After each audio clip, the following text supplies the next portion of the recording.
brought you by Silver Pumps and Motors.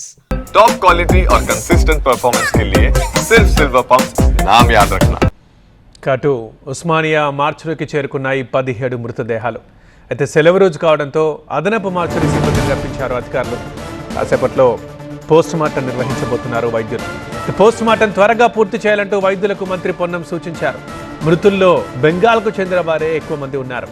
Bengal నుంచి vacation కోసం హైదరాబాద్లో బంధువుల ఇంటికొచ్చి అగ్నికీలలకు ఆహుతైపోయారు.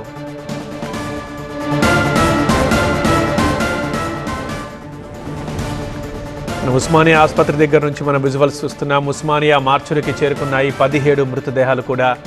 అయితే ఇవాళ సండే సెలవు రోజు కావడంతో అదనపు మార్చురీ సిబ్బందిని రప్పించారు అధికారులు. మరికొద్దిసేపట్లోనే 17 మృతదేహాలకు పోస్టుమార్టం నిర్వహించనున్నారు వైద్యులు. పోస్టుమార్టం త్వరగా పూర్తి చేయాలంటూ వైద్యులకు మంత్రి పొన్నం సూచించారు. మృతుల్లో బెంగాల్కి చెందిన వారు ఎక్కువ మంది ఉన్నారు. బెంగాల్ నుంచి వెకేషన్ కోసం హైదరాబాద్లో బంధువుల ఇంటికొచ్చి అగ్నికి ఆహుతైపోయారు బాధితులు. నా బిజినెస్కి జిఎస్టీ నోటీస్ వచ్చింది. ఇప్పుడు ఏం చేయాలో అర్థం కావట్లేదు.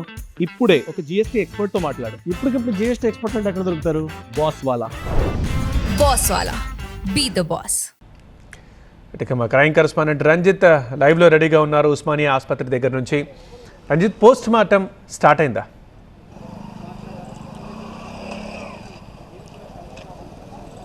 మరి కాసేపట్లోనే ఇక్కడ పోస్ట్మార్టం ప్రక్రియ నిర్వహించనున్నారు. మొత్తం 17 మృతదేహాలకు పోస్ట్మార్టం నిర్వహించిన తర్వాత వారి కుటుంబ సభ్యులకు ఈరోజు 4 గంటల లోపు వారికి సంబంధించిన మృతదేహాలని ఇక్కడ వైద్యులు అప్పజెప్పనున్నారు.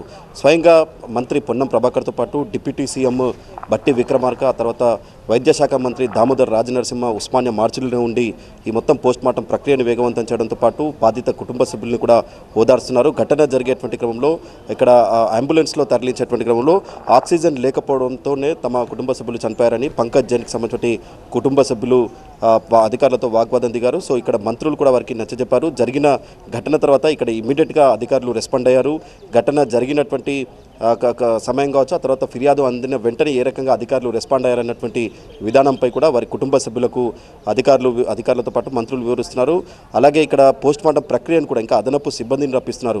ఆదివారం కావడంతో సరైన స్టాఫ్ లేదు కాబట్టి అదనపు మార్చురీ సిబ్బందిని ఇక్కడికి రప్పించి ఈ మొత్తం ప్రక్రియను వేగవంతం చేసి వారి కుటుంబ సభ్యులకు అప్పచెప్పేందుకు అధికారులు ఇక్కడ సన్నాహాలు చేస్తున్న పరిస్థితి కనిపిస్తోంది. పూర్తిగా ఉస్మానియా మార్చురీ వద్ద విషాద ఛాయలు నెలకొన్న పరిస్థితి ఉంది. సెలవు రోజులు కావడంతో నిన్ననే అత్తాపూర్ నుండి ఇటు ఆశా కావచ్చు, ఆ తర్వాత రజనీకి సంబంధించిన కుటుంబ సభ్యులు నిన్న సాయంత్రమే అత్తాపూర్ నుండి చార్మినార్లో ఉన్నటువంటి అమ్మమ్మ ఇంటికి రావచ్చారు. సో వారు కూడా ఈ ప్రమాదంలో మృతి చెందడంతో వారి కుటుంబంలో కూడా పూర్తిగా విషాద ఛాయలు నెలకొన్న పరిస్థితి కనిపిస్తోంది. ప్రస్తుతం ఈ 17 మంది కూడా హైదరాబాద్లోనే వీరుంటున్నారు. ఇతర రాష్ట్రాల నుంచి వారు ఇక్కడికి వలస వచ్చినప్పటికీ మాత్రం కొన్ని సంవత్సరాల నుండి ఇక్కడే వారంతా వ్యాపారం నిర్వహిస్తున్నారు.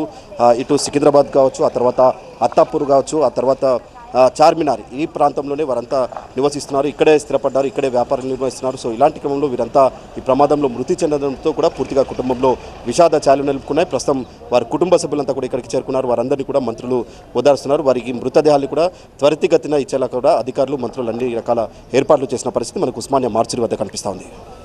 రైట్ రంజిత్.